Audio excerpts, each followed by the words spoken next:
My name's Jeff Regan. I get 10 a day and expenses from a detective bureau run by a guy named Lyon. Anthony J. Lyon. They call me the Lion's Eye.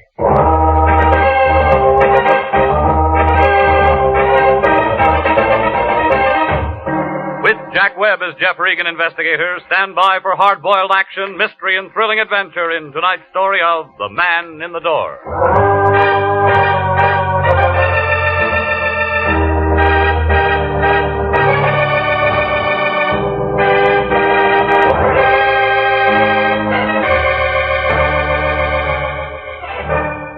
Well, this is the way it started.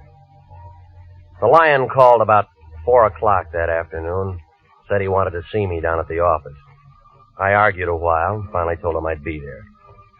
Melody was sitting in front of her typewriter when I came in, putting a new coat of paint on her nails. She handed me a blank contract with no dates filled in, jerked a thumb toward the Lion's den. I went in. Regan, I'm glad you got here. What do you know about architects? They draw things. I know that much, but what about bids and all that stuff? Well, they figure out what a building's going to cost, don't they? Go on. If whoever's paying for the building likes what they write down, then they're hired. A couple of architects, maybe 3 or 4, make bids. Well, I suppose so. Low man gets the job. Why? Our client's an architect named Dudley Haynes, an office in the Park Central building. He thinks maybe the bank that's handling his bid might try to put something over on him. Banks don't do things like that. He thinks maybe a guy who works at the bank might be taking dough to shove his bid under the counter. Why didn't you say that in the first place? Because I'm saying it now. Haynes wants us to look into it. All right, who do I see? Haynes first. I only talked to him on the phone. I told him we'd have to have a contract and retainer before we did anything. That figures. So hop over there and find out what's what and make him sign that contract and get a check. Anything else? Make sure it's certified and call me if you run into any trouble.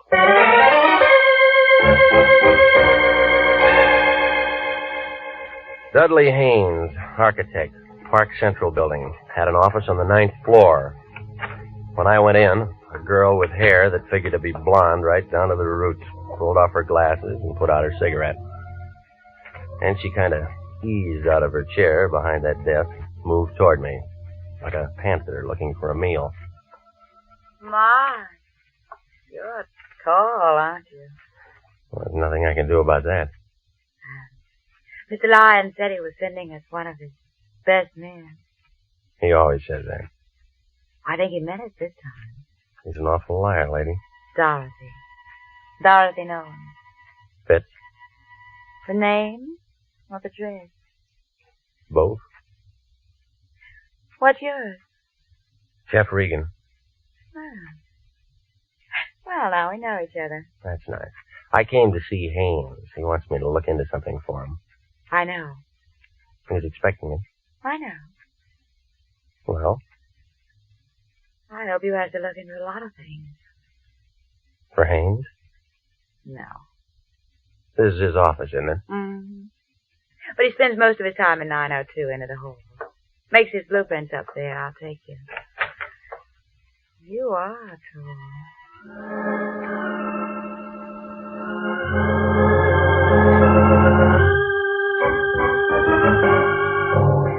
Well, we started down the hall. We got about 10 feet from the frosted glass door at the end. We both stopped. We were looking at the outline of a big man behind the door. Both of us expected him to open it and walk out. Oh, he came out all right, but he walked right through it. Oh, he's been shot. Oh. Do you know him? It's my boss, Mr. Haynes. No, it was your boss, lady. He's dead.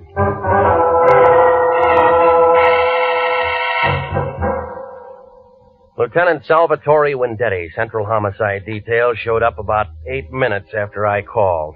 He had his whole goon squad with him and a couple of guys in double-breasted suits from the district attorney's office. They roped off the entrance to the building, got hold of the elevator operators, the man who runs the cigar stand, and asked them questions. Then Vendetti looked at what was left of Haynes and started yelling into a phone. You can send a basket over, but don't move until my fingerprint boys get through. Yeah. Okay, sis, where the guy lives? At the Biltmore Hotel. Where's his wife? We didn't have one. Who do we tell? We didn't have any family. So no one's going to cry. Well, that makes it easier. Regan, was he your client? No, nobody's a client until they sign a contract, Sally. Well, you would bring him a contract to sign, and then you would do something for him. What? Well, I didn't talk to him. Sis? Mr. Haynes had made an estimate on a little office building in Beverly Hills. He thought that a man named Adler at the bank might be taking money from someone to hold his bid out. So he wants an investigator to look into it. Why do you think that? Well, I don't know. You work for him. Well, I don't know everything. Neither do I. Hot, isn't it? Who's Adler? Oh, just a name to me. Who else? Who else? Architects. Who else was making a bid? Well, I don't know that. Now, where are we? Kelly! Yeah? Guy named Adler at the Grand National Bank. Pick him up and have him down to my office in half an hour. Yeah. What do you want to do about reporters, Sally? Tell him to go jump in the lake. Yeah. They always spell my name wrong. How long you two known each other? An hour? Nice. What do you mean by that? Just nice. Didn't hear any shots? No, we didn't. Tell me more about the bid. Well, what's there to tell? The setup. Well, the bank handles the money. Who says yes, who says no? Well, the bank, but... But what? The contractor usually tells them who to take. Huh? Who's that in this case? Contractor in Long Beach, his name is George Cantrell. I'll say this for you, Regan. When you get mixed up in anything, you certainly get mixed up with the good-looking people. I'm not mixed up in anything. What do you say, sis? I'll keep my mouth shut. She's a smart girl, Regan. Hello, honey. Won't be home for dinner. Some guy got himself killed and I'm in on it. Not long, no. Regan? I'll tell her. Wife says hello. Says come out to dinner sometime. Whoop! Sis, how much that contract worth? Oh, and the building in Beverly Hills, about $40,000. Profit? No, overall. Break it down. Well, Mr. Haynes would have cleared about $12,000 if he'd gotten it. I know some guys who killed for a dime. Sam, when Daddy?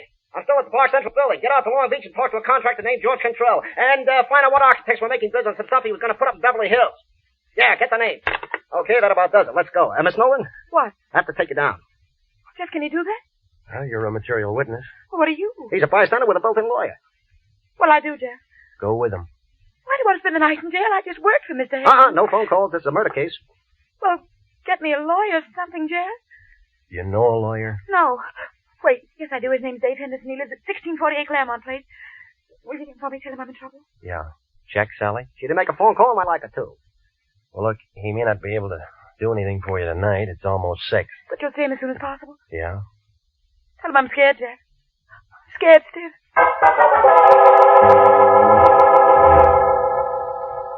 Well, I stayed there and phoned the Lion, told him what had happened. Well, he got mad and yelled something about me being a jinx on all our clients, and then he hung up. So I went through the classified telephone directory under attorneys and Henderson. There was a Ben, a George, a Joe, a William, but no Dave Henderson.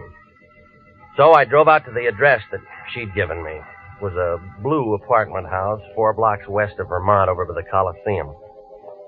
Somebody was cooking hamburgers somewhere, and somebody was all worked up over a ball game on the radio. I picked the baseball fan. Well, what'll happen now is anybody's guess, but let me tell you that this ball game is a long way from being up.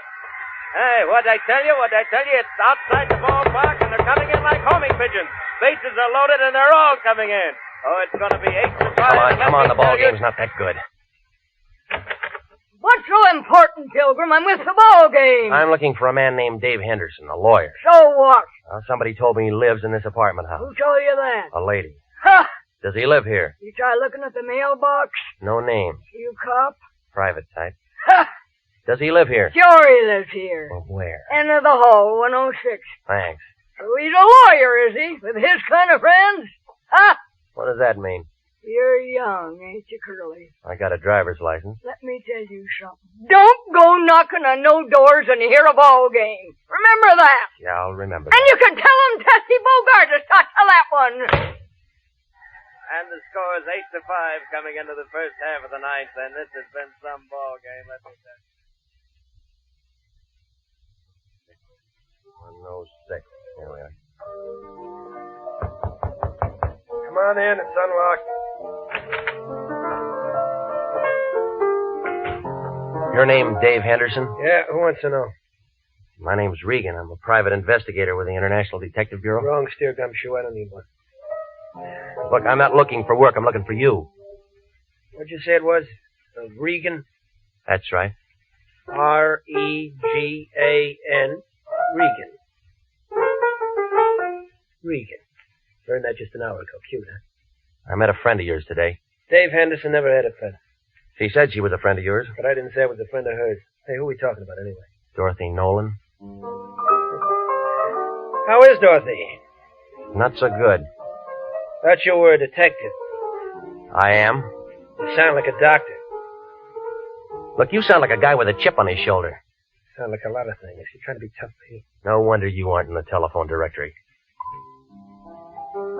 I'll just skip that. She said you were a lawyer. They say I drink too much. Haven't seen me drinking, have you? She wants you to get in touch with her. The man she was working for was murdered today. She kill him? Well, they're holding her. Material witness or a suspect? Material witness right now. She doesn't want to spend the night in jail. Who does? That's why she isn't feeling so good, huh? He wants me to get her out. Something like that. Who's handling the case downtown? Detective named Wendetti. Yeah, and where do you come in?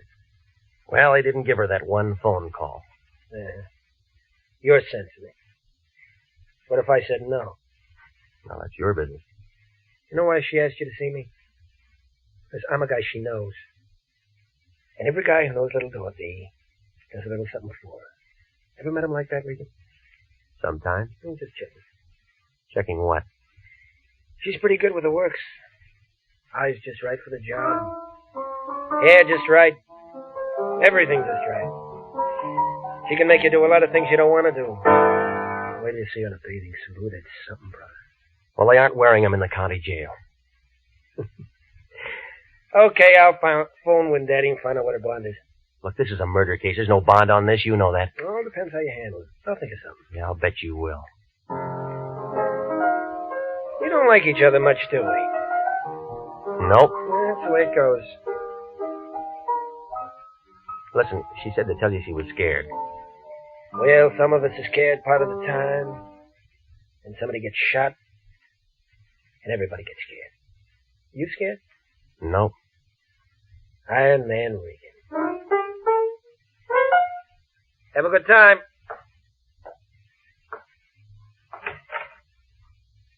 Did I say Haynes was shot? No. You didn't say a thing. See you somewhere, Peter.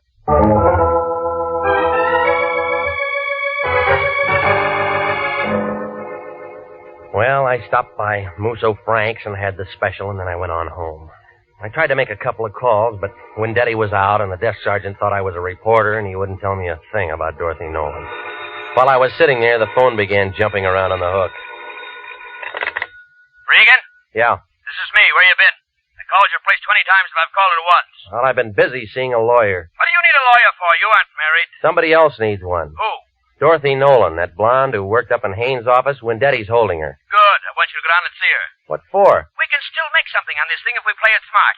When I talked to Haynes on the phone this afternoon, I told him I wanted a certified check. So what? So that means there's a check for $100 lying around his office somewhere, and it's made out to International. Look, he's dead, remember? Everybody dies. Don't worry about it. We weren't even hired. We had a verbal contract. We had nothing. That check's no good to anybody but us. We didn't do anything for him. Well, buy him some flowers. Now hop down to the pokey and see that dame and find out where that check is. We can't do that. I talked to Harry Presidio, and he'll give us a lien to get in. Hello? Hello? Regan, you're still there? I was still there, but I wasn't listening to the lion. I was looking at a skinny little man with one leg. Hey, Regan, you're still there? Now, don't ask me how he made it inside my door. He was just there, propped up on a pair of crutches, swaying back and forth, watching me with a couple of sick gray eyes that were so full of water you'd think they were going to float right out of his head. All at once, he went down like a busted sugar sack. He'd been shot twice through the neck with a small caliber gun, a 25, 32, I don't know. I found a dozen razor blades in one pocket and 2 dozen sets of shoelaces to go with them. There wasn't anything that told me his name, but there was a picture inside his shirt pocket. One of those things that you have taken in a penny arcade, you know, in front of phony pasteboard props. Well, the man with one leg was looking out from between a pair of painted angel's wings, and the guy standing next to him, who was smiling up at the halo, was the same man that I'd seen that afternoon. An architect named Haynes. A man who needed a private detective. A man who walked out a glass door and then dropped dead. And the one printed word above that picture stuck out like a wart on an egg that said, Happy Land. You were listening to the story of the man in the door. Tonight's adventure with Jeff Regan, investigator.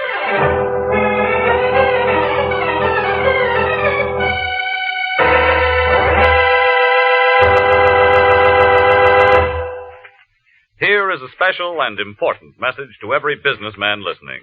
To every businessman, regardless of the size or the type of his business. Gentlemen, do you realize that the schools of this community help you every day that you're in business? That's right.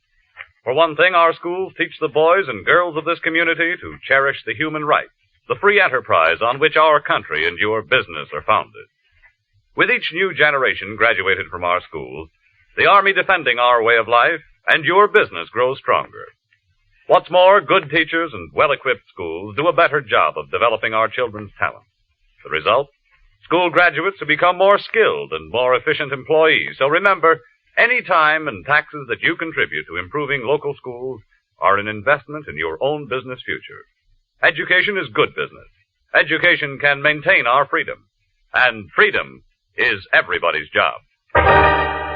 And now, back to the story of the man in the door and Jeff Regan, investigator.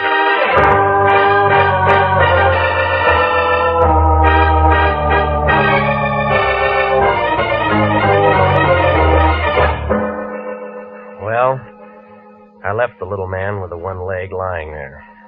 There wasn't much I could do for him. I wanted to wait before I called homicide. I took the picture I found in his pocket and I drove to Happy Land. It turned out to be an open-air penny arcade on 5th and Main. It smelled like all the hot dogs in the world had been made right there. There were machines all over the place telling you how strong you were, how rich you'd be, and who you'd marry. All for a penny. I guess it wasn't much of a bargain. The only customer was a sailor trying his luck at the shooting gallery. Back in the corner, a tired-looking girl in light blue slacks and a dirty gray sweater was sitting on a stool by the hot dog counter staring at nothing. Want some pennies? Not right now, no. Oh, just looking? Go ahead. When you figure out where you're going to spend your money, come back and I'll give you some change. You got a picture gallery here? Oh. Don't tell me you're a real big spender and want to have your picture taken. Maybe. You got one? Yeah, we got one. Where is it? In there. If you really want to get your picture taken, I'll climb off this stool and take you back. I want to tell you now, if you're just trying to be sociable, you can go and fly kites.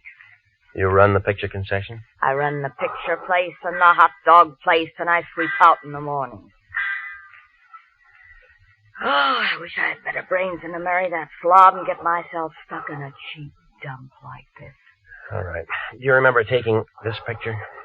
How would I know? I take a lot of pictures. Well, come on, look at it. All right. Yeah, I took it. That what sold you? When? How do you think I am? Can't remember what night it is every time a pair of drunks comes in and wants their pictures taken together. Well, try to remember, will you? You're a real wise guy, mister. You don't want no picture. You just want some talk. You're a cop. Friend. I met the little guy in the picture once. Dusty? What was that? I thought you said you met him once. Well, we weren't introduced. I just met him. Who is he? Dusty Rhodes. Works the circuit. What circuit? 5th and Main, STEM. Business section. What kind of business? Dusty handled the razor blade and shoelace traffic. He hates pencils. What did he do when he wasn't working? What does anybody do? He went out and got loaded. Go on. And you don't know him very well for a friend. How am I going to know I'm not getting Dusty in trouble talking to you like this? Nobody can get him in trouble anymore, lady. What do you mean? He was shot tonight.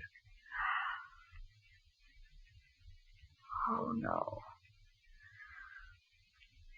Oh, poor little guy. Do you know where he lived? Seashore Hotel. The Seashore Hotel. Oh, gee, Miss, I'm sick. Oh, I'm real sick.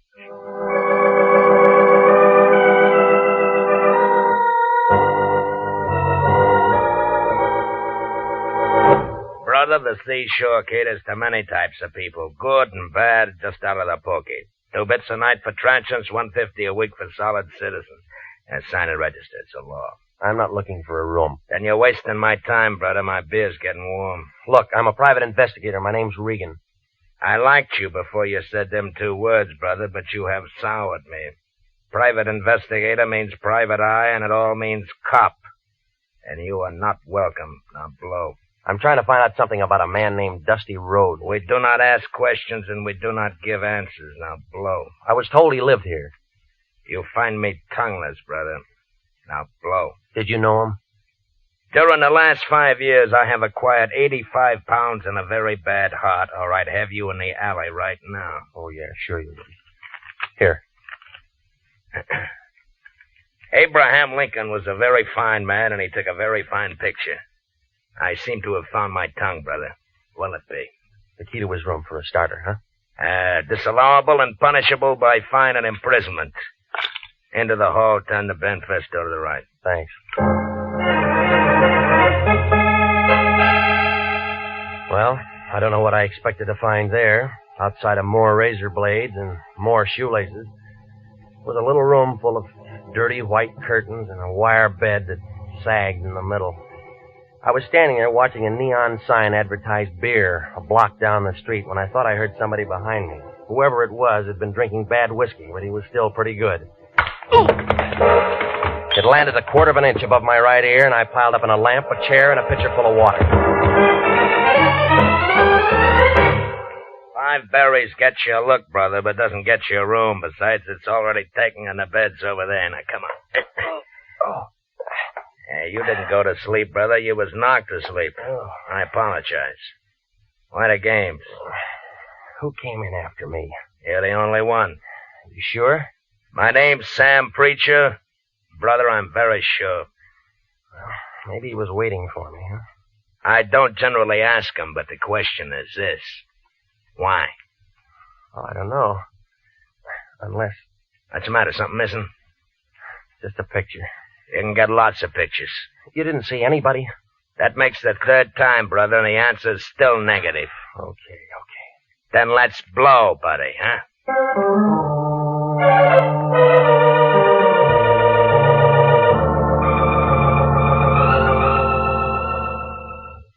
Coroner's office. Luke, this is Regan. The lion's eye. What's with you, baby? When Daddy tells me you walked into one today. Yeah, I did. You got him there? Haynes Dudley? Sure. Want to come down and take a look? He's toe-tagged and salted down real pretty. Yeah, I'll bet. Them 32 slugs was just incidental. The guy had 4 weeks at the outside. All right, give it to me. Haynes Dudley was dying from malnutrition, alcoholism, and a couple other things with long names. Give me one long name. Diabetes. He didn't take good care of himself. Funny, huh? A misspent life. Somebody's gonna take the gas chamber for nothing. When Daddy know this? Sure. And he was wearing a brand new suit, too. We'll sew up the holes. We'll bury him in it. Well, you aren't finished yet, Luke. Baby! A guy with one leg dropped dead in my place a couple hours ago. It's after 11. I'm sorry, Luke. They connected? Yeah? Murder? Yeah. Well, come down and see us anytime, Regan. We're open 24 hours a day.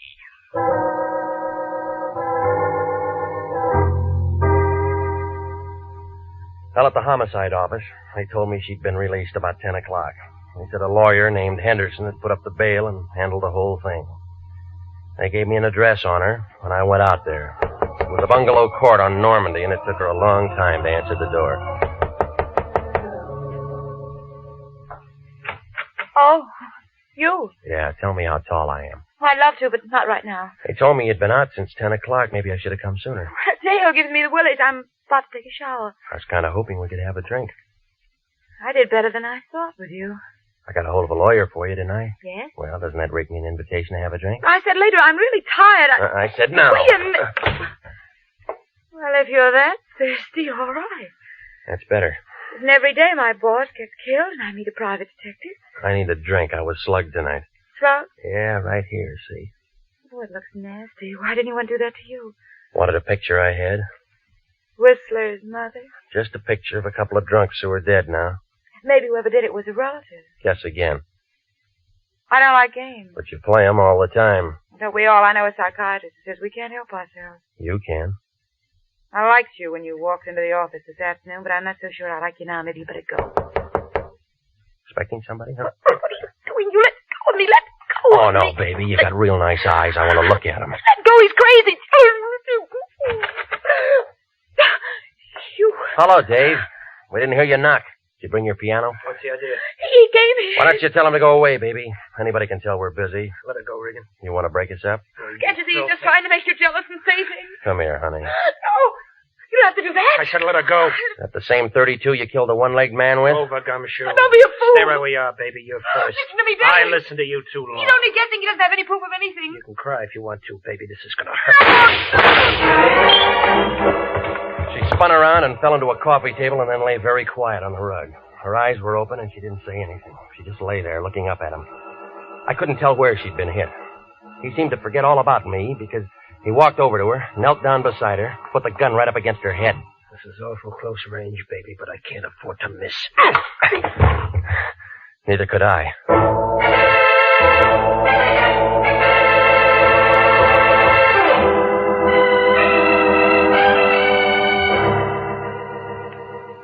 Well, Wendetti and I stuck our heads together, and it all came out when we looked into a couple of things. You see, Dave Henderson was Dudley Haynes, and he was wanted for attempted murder and embezzling and one thing or another back in Ohio. So he figured it'd be a good idea to bump himself off. Dorothy helped him with the idea. They both went down on Main Street, and they picked up an old bum, dressed him up in a new suit, and shot him. I was supposed to walk in with Dorothy, and she'd identify the body, and as far as anybody knew, Dudley Haynes would be dead. Dave didn't figure that she'd be taken down. She didn't figure that she'd get scared, and neither of them figured the man with one leg was a pal of the man that they'd shot. Well, it seems that they'd looked through a lot of files, and they'd figured that a lot of murders go unsolved. Maybe they do. I don't know. Well, anyway, he sat down on that little bench up there in San Quentin last week. The one with that bucket of acid in the room. Oh, he held his breath as long as he could, but everybody has to breathe. He's buried up there with a lot of other guys that figured they could get away with murder. Dorothy? She wasn't hurt too bad. They had her in a wheelchair for the trial. She got 15 years as an accomplice. Some kind of a deal. State's evidence and all that. I don't think I'll wait for her. She wasn't that good.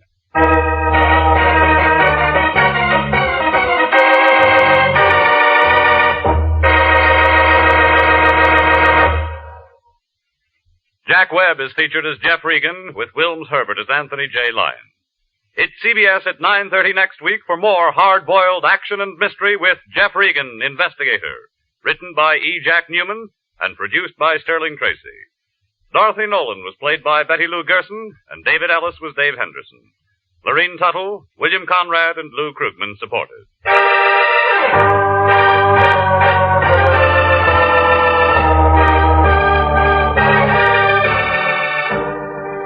It's perfectly natural and wholesome for some men who want to leave great wealth behind. There's a druggist in a small town in Pennsylvania who'll do that. The wealth he'll leave behind will make many lives easier and happier and finer down through the years. For he was the principal donor of an outdoor meeting place for religious services in a Boy Scout camp in the Poconos. Working with his neighbors in community activities, he saw the need of this improvement, helped to install it.